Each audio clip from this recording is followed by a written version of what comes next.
Sa bonne étoile la suit partout et la met sur un chemin fait de lumière et de bonnes ondes. Le coaching, c'est une seconde nature pour Wafa El Yacoubi. Journaliste de profession, elle retrouve vite ses marques et enchaîne les formations. Et de fil en aiguille, le succès est au rendez-vous. C'était ma passion, surtout que je suis toujours dans l'empathie et j'ai toujours ce don d'écouter et partager les douleurs des autres.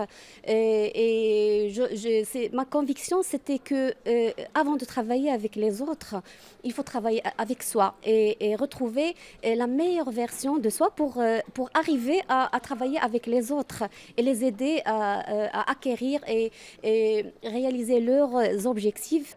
Dans un milieu professionnel caractérisé par son lot de stress quotidien, Wafa réussit à trouver le bon équilibre.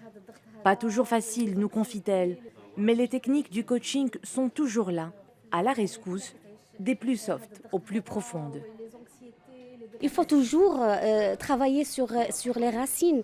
Il faut les aider à sortir de leur zone de confort. Et pour arriver à sortir et pour les aider à sortir de leur zone de confort, il faut travailler sur beaucoup de choses. C'est très profond. C'est un travail très profond. Par exemple, pour moi, je travaille sur les traumas, sur les blessures de l'enfant intérieur. Profondément et tu gardes 7 secondes dans le ventre. C'est très important. Et tu expires. Entouré de ses pairs, Wafa a toujours les mots pour consoler en cas de stress et détresse. Sa présence apporte réconfort et soutien. C'est une chance extraordinaire, je dirais, avoir quelqu'un comme Wafa qui la main tendue déjà, la protectrice, la grande sœur, celle qui écoute toujours, qui écoute tout le monde, hein, elle le fait avec tout le monde, gratuitement. C'est une source de bonté, de bienveillance pour tout le monde et on en a besoin. Et le besoin est bien là, dans une société qui n'est plus ce qu'elle était. Le moi s'affirme davantage, on se recentre sur soi et on cherche par tous les moyens à réussir à tous les égards.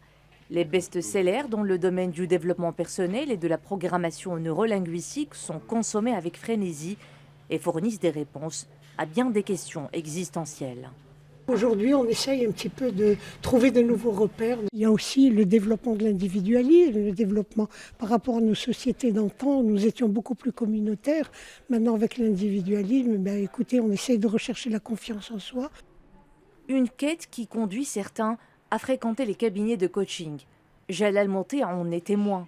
Coach certifié, il accompagne les besoins de ses clients avec la même devise. Ici et maintenant. Ça sera toujours des plans d'action pour changer, pour le changement, pour améliorer une performance. C'est pour achever un potentiel. Un potentiel. La découverte vers le potentiel. C'est ça le coaching. Le coaching de base, c'est coaching de vie. Ce sont des problèmes de vie. Si certains s'arrêtent à la consultation, d'autres poussent les portes des centres de formation en développement personnel pour vaincre leurs peurs et trouver la meilleure version d'eux-mêmes, à la vie comme à la ville.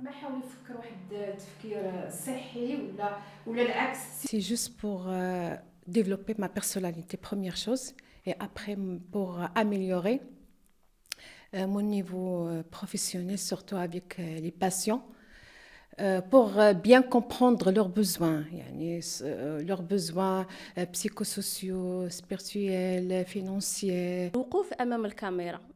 Ces formations m'ont beaucoup aidé à vaincre ma timidité face à la caméra. J'ai même créé récemment une chaîne sur YouTube et j'arrive à prendre la parole avec aisance.